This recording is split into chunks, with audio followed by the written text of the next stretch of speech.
नमस्कार दोस्तों, मैं डॉक्टर प्रशांत मोरे। अलग अलग बीमारियों से अपना बचाव कैसे करें इसके बारे में मैं अपने चैनल पे जानकारी देते रहता हूँ। तो अभी मैंने चैनल पे सवाल पूछा था कि इन ऑप्शंस में से सेहतमंद क्या है, और 3 ऑप्शंस थे गेहूँ, चावल और दाल। ये 3 ऑप्शंस मैंने जानबूझकर दिए थे। तो इसमें जो आए 50% लोगों ने कहा कि दाल सेहतमंद है, और 25% लोगों ने कहा कि राइस सेहतमंद है, 25% लोगों ने कहा कि गेहूँ सेहतमंद है, और कुछ लोगों ने कहा कि सभी सेहतमंद है। तो दोस्तों, मैं इस वीडियो के माध्यम से आपको ये बताना चाहता हूँ कि जो अभी इंडिया में डायबिटीज़ देखने को हमें मिल रहा है, ठीक है, लगभग 30 से 40% लोगों को अभी डायबिटीज़ से ग्रसित है। ठीक है, भारत अभी कैपिटल बन गया है डायबिटीज़ की, और इसके पीछे मुख्य कारण यही है कि लोगों को आज भी गेहूँ और चावल सेहतमंद लगता है। ये बात मैं पूरे स्टडी के बाद बोल रहा हूँ, पूरे रिसर्च के बाद बोल रहा हूँ, क्योंकि काफ़ी सारी स्टडीज़ ने ये प्रूव किया है कि डायबिटीज़ ये कार्बोहाइड्रेट टॉक्सिसिटी की वजह से होता है। ठीक है, मतलब आपके डाइट में आप कार्बोहाइड्रेट ज़्यादा मात्रा में लेते हैं तो उसकी वजह से डायबिटीज़ होता है। तो अभी इस वीडियो में मैं एक रेसिपी दिखाने वाला हूँ कि इसमें प्रोटीन का परसेंटेज अच्छा रहेगा। तो ये जो भाकरी है, रोटी है, ये कैसे बनाई जाती है, इस रेसिपी के बारे में सामने तो हम बात करेंगे ही, लेकिन उसके पहले हम समझते हैं कि ये कार्बोहाइड्रेट टॉक्सिसिटी क्या है। तो अभी आप देखिए, गेहूँ में कितना कार्बोहाइड्रेट है, 80% है। राइस में कितना है, उसमें भी 80% है। जो हम आलू लेते हैं, आलू में देखो उसमें भी 80% कार्बोहाइड्रेट्स होते हैं। जो मक्का है उसमें भी काफ़ी ज़्यादा परसेंटेज में कार्बोहाइड्रेट्स होता है। तो इन चीज़ों को हमें सेवन नहीं करना है। और अभी मेरा एक खुद का एक्सपीरियंस है कि 3 महीने से अभी मैंने गेहूँ, राइस और आलू नहीं खाया है। ठीक है, हमारा डॉक्टर्स लोगों का ग्रुप है, मेरा जीएमसी नागपुर से MBBS हुआ है, तो हमारा 200 लोगों का एक व्हाट्सएप ग्रुप है। तो उसमें मैंने ये डाला था कि भाई मैंने 3 महीने से गेहूँ, राइस और आलू नहीं खाया है। ठीक है, उसके जगह मैं ये रोटी खा रहा हूँ। अभी आप देखिए, तो उसमें काफ़ी लोगों को आशंका हो गई। सब लोग पूछने लगे कि भाई आप गेहूँ नहीं खा रहे, राइस नहीं खा रहे, तो आप क्या खा रहे। मतलब ये काफ़ी ज़्यादा लोगों को ये लगता है कि अगर हम गेहूँ और राइस नहीं खाएंगे तो हम क्या खाएंगे भाई, इसके बदले क्या खाएंगे। तो मैं कहता हूँ कि काफ़ी सारे हेल्दी ऑप्शंस है, और एक हेल्दी ऑप्शन हमने तैयार किया है। ठीक है, अभी मैं पहले प्री डायबिटीज़ स्टेज में था, लेकिन ये डाइट प्लान, मतलब ये भाकरी खा के मैंने मेरे जो शुगर लेवल्स है इसको नियंत्रण में लाया है। प्री डायबिटीज़ से मेरी जो लेवल्स है अभी शुगर की, HbA1c की, ये नॉर्मल हो गई है। तो ये जो भाकरी है ये कैसे बनाई जाती है, इसमें कौन सा क्या क्या लिया है, कौन सी दाल कितने परसेंटेज में है, इसके बारे में आगे हम जानकारी लेंगे। तो सबसे पहले हम देखते हैं कि हम क्या करते हैं कि जो हाई कार्बोहाइड्रेट फूड्स है, जैसे गेहूँ है, राइस है, आलू है, फ्रूट जूसेस है जो रेडीमेड आते हैं, इसके अलावा जंक फूड है, फास्ट फूड है, इसमें ज़्यादा मात्रा में कार्बोहाइड्रेट्स रहते हैं, 80 से 90%। जो बेकरी प्रोडक्ट्स है, बिस्किट्स है, पाव है, ब्रेड है, केक है, ठीक है, इन सब में कार्बोहाइड्रेट्स बहुत ज़्यादा रहते हैं। और जब हम इनका सेवन करते हैं तो ये बहुत जल्दी घुल जाते हैं, और हमारे ब्लड की जो शुगर की लेवल से शूट हो जाती है। तो जो पैनक्रियाज है हमारा, वो क्या करता है, इंसुलिन काफ़ी मात्रा में सिक्रेट करता है, और ये शुगर है इसको सेल्स के अंदर डालता है। तो इंसुलिन का क्या है कि ये शुगर को, ब्लड में जो शुगर है, जो हम खाना खाते हैं उससे जो शुगर आती है ब्लड में, उसको डालना है सेल्स के अंदर।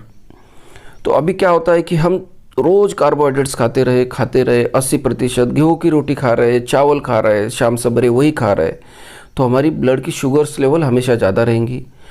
इंसुलिन को बहुत ज़्यादा सिक्रेट होना पड़ेगा, और धीरे धीरे इंसुलिन का रेजिस्टेंस बनता है शरीर में, फिर इंसुलिन काम नहीं कर पाता है, और फिर शुगर लेवल्स बढ़ जाती है, और इसी को हम डायबिटीज़ कहते हैं।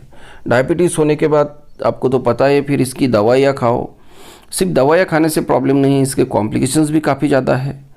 ठीक है, ब्रेन स्ट्रोक हो जाता है, उसके वजह से पैरालिसिस होता है, हार्ट अटैक आता है, हार्ट को सप्लाई करने वाली नसें बंद हो जाती हैं, किडनी फेल हो जाती है।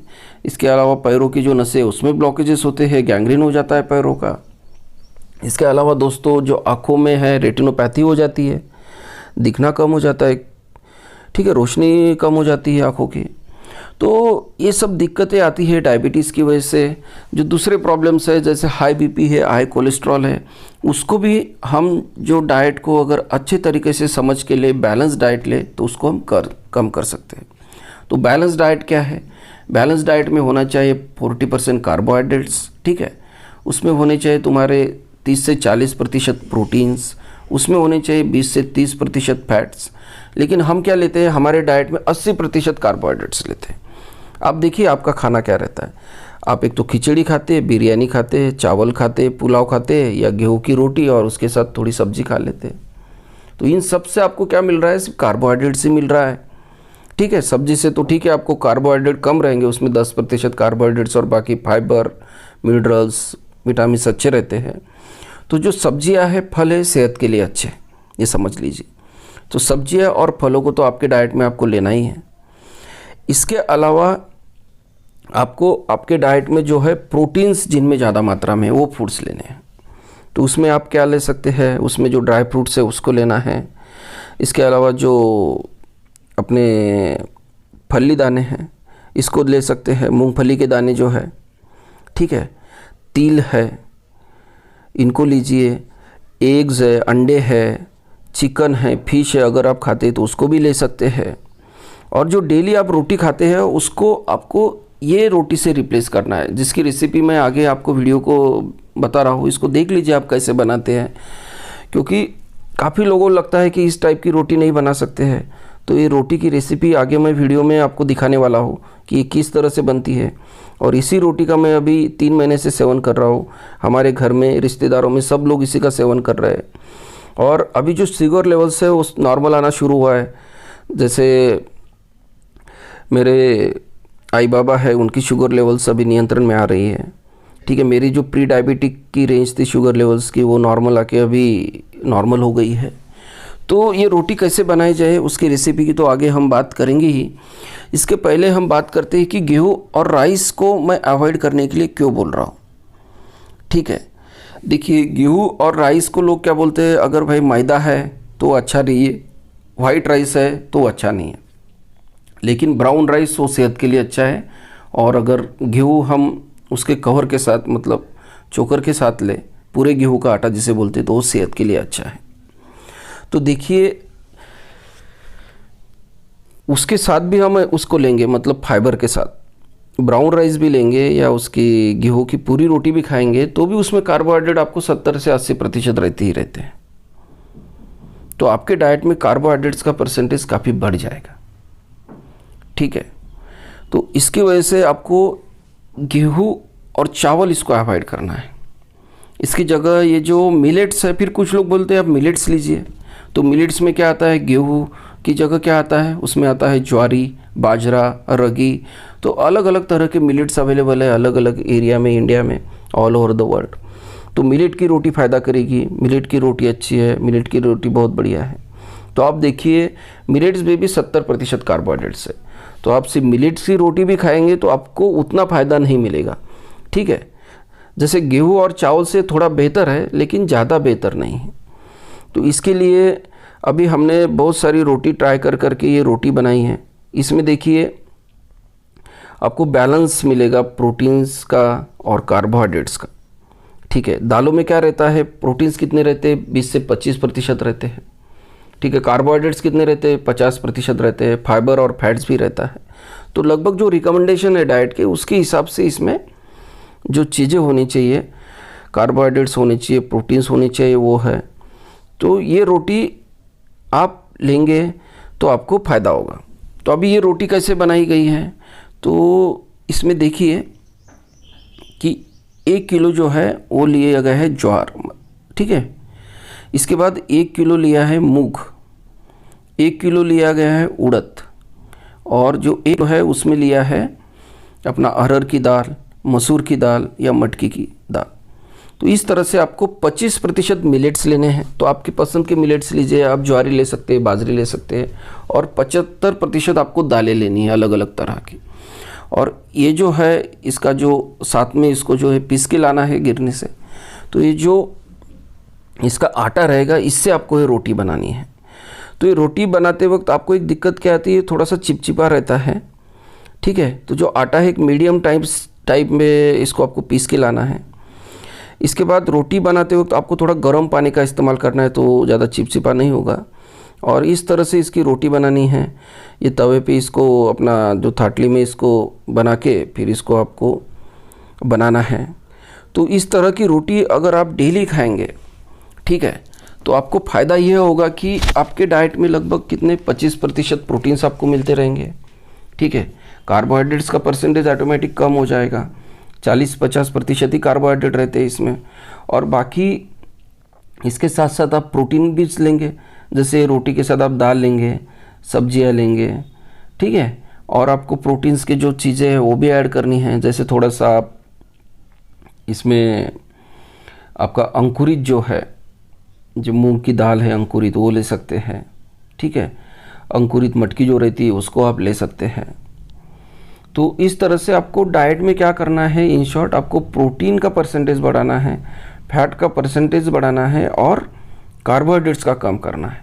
यही आपको आपकी शुगर्स लेवल को नियंत्रण करने में मदद करेगा, ठीक है। और आपको रोज़ कितना चलना है, आपको डेली चलना है 10,000 कदम। अभी 10,000 कदम मतलब ये लगभग 8 किलोमीटर होता है, और हम 10 मिनट में एक एवरेज स्पीड से चले तो 1 किलोमीटर चलते हैं, ठीक है। तो आपको डेली 80 मिनट चलना है। तो 80 मिनट में से 40 मिनट आप सवेरे चलिए, ठीक है। और सवेरे खाना खाने के बाद और शाम का खाने के बाद आपको कितना मिनट चलना है, 20 मिनट और 20 मिनट, ये टोटल कितने हो गए, 80 मिनट। तो खाना खाने के बाद आपको चलने का फ़ायदा क्या होगा कि मैंने जैसे ऑलरेडी बताया, खाना खाने के बाद हमारी ब्लड में शुगर की लेवल्स बढ़ती है। तो चलने से क्या होगा, जो मसल्स है ये शुगर को इस्तेमाल कर लेगी, ठीक है। तो आपकी शुगर की लेवल्स शूट नहीं होगी। तो इस तरह से आपकी शुगर लेवल्स नियंत्रण में रहेगी। बस इतना ध्यान रखना है कि खाना खाने के बाद आपको बहुत तेज़ी से नहीं चलना है, नॉर्मल स्पीड पे चलना है। और मॉर्निंग में जैसे चलते हैं आपको ब्रिस्क वॉक करना है। तो ब्रिस्क वॉक के बारे में आपको डिटेल देखना है तो आप चैनल पे जाके मेरा ब्रिस्क वॉक पे जो वीडियो बनाया है उसको देख सकते हैं। और अलग अलग वीडियो में डायबिटीज़ के बारे में हमने जानकारी दे रखी है, इसको किस तरह से प्रिवेंट करना है, अगर ऑलरेडी है आपको तो इस शुगर लेवल्स को कैसे नियंत्रण में रखना है। इसके अलावा दोस्तों, शुगर के साथ साथ जो अन्य बीमारियां भी आती है, हाई बीपी आता है, हाई कोलेस्ट्रॉल आता है, उसको भी नियंत्रण में रखने के लिए जो हमारा डाइट है ये बहुत इम्पोर्टेंट भूमिका यहाँ ये करता है। तो इसकी वजह से आप इस रोटी को देखिए, ये रोटी टेस्टी भी है, आपको लगेगा खाने में टेस्ट अच्छी नहीं होगी। अभी हम 3 महीने से खा रहे हैं और एक आध बार बीच में कभी गेहूं की रोटी खा ली तो उसकी टेस्ट पसंद नहीं आ रही है, क्योंकि इसमें काफ़ी टेस्ट है। अभी आपको इसको टेस्टी बनाना है तो आपकी तरह से आप इसको बना सकते हैं। इसमें आप जैसे थोड़ा सा स्पाइसेस वगैरह, कुछ पराठे टाइप भी इसको बना सकते हैं। तो आपकी पसंद के अनुसार आप इसको बनाइए, पराठा बनाइए इसका। इसमें आप थोड़ा सा मिर्च मसाला डाल के इसको पराठा बना लीजिए, ठीक है। लेकिन इसका फ़ायदा ये होगा कि आपकी जो डाइट में है प्रोटीन्स का परसेंटेज अच्छा रहेगा। जो दाल है, लेगुम्स है, ये गुड कार्बोहाइड्रेट्स में आते हैं, और जो सफ़ेद चावल है, गेहूं का आटा है, ये बैड कार्बोहाइड्रेट्स में आता है। तो हमको गुड कार्बोहाइड्रेट्स और गुड प्रोटीन्स की तरफ शिफ्ट होना है। और जो बैड चीज़ें खाते हैं, हम बैड कार्बोहाइड्रेट्स लेते हैं, जंक फूड लेते हैं, फास्ट फूड लेते हैं, शुगरी ड्रिंक्स लेते हैं, इनको हमें अवॉइड करना है। तो आप इसको कम से कम 3 महीना कीजिए, ठीक है। और 3 महीने बाद आपकी शुगर लेवल्स आप चेक कीजिए, बिल्कुल उसमें सुधार होगा। जिन लोगों का वज़न ज़्यादा है, ठीक है, वेट ज़्यादा है, उसके पीछे भी कार्बोहाइड्रेट्स कारण रहता है कि शुगर जो बढ़ जाती है ये फिर ये बॉडी में क्या होती है कि डिपॉजिट होती है इधर उधर। कार्बोहाइड्रेट ज़्यादा खाने से वज़न ज़्यादा बढ़ने का जो है खतरा ज़्यादा रहता है। गेहूँ और चावल खाएंगे तो आपको 2-2 घंटे में भूख लगेगी, और आप ये जो रोटी खाएंगे आप देखिएगा आपको 5-6 घंटे तक ऐसे एकदम सेटिस्फाइड फील होता है, बार बार भूख नहीं लगती है। खाने की इच्छा ज़्यादा होती नहीं है कि हर 2 घंटे में कुछ दो खाने को, और फिर दिन भर अनहेल्दी खाते रहते हैं। तो आपको दिन में ज़्यादा से ज़्यादा 3 बार खाना खाना है, ठीक है। और आपको हेल्दी खाना खाना है। ये रोटी की टेस्ट भी अच्छी है, आप ट्राई करके दीजिए, बिल्कुल आपको फ़ायदा होगा। और दोस्तों, इसके साथ साथ आपको 80 मिनट बिल्कुल दिन में चलना ही चलना है। दो चीज़ें इम्पॉर्टेंट है, डाइट और एक्सरसाइज। अगर आपकी लाइफ में आप डाइट, अच्छा डाइट, अच्छी एक्सरसाइज इनको अगर इंक्लूड करते हैं तो आपको बीमारियों से निजात मिलेगी। आपको जो हॉस्पिटल्स है उसमें बीमारियों के लिए जाना नहीं पड़ेगा और ज़्यादा से ज़्यादा बीमारियों को आप प्रिवेंट कर सकते हैं। तो अभी देखिए, इसके साथ हमने ली है मिर्ची की सब्ज़ी, और ये जो रोटी है दाल की रोटी, प्याज है और लहसुन है। दो जो लहसुन है, लहसुन थोड़ा सा रोज़ खाते रहे तो अच्छा रहता है, लहसुन सेहत के लिए काफ़ी अच्छा है। तो दोस्तों आप बताइए आपका एक्सपीरियंस, आप 3 महीना इस रोटी को ट्राई कीजिए और आपका एक्सपीरियंस जो है आप चैनल पे शेयर कीजिए तो अन्य लोगों को भी फ़ायदा होगा। धन्यवाद।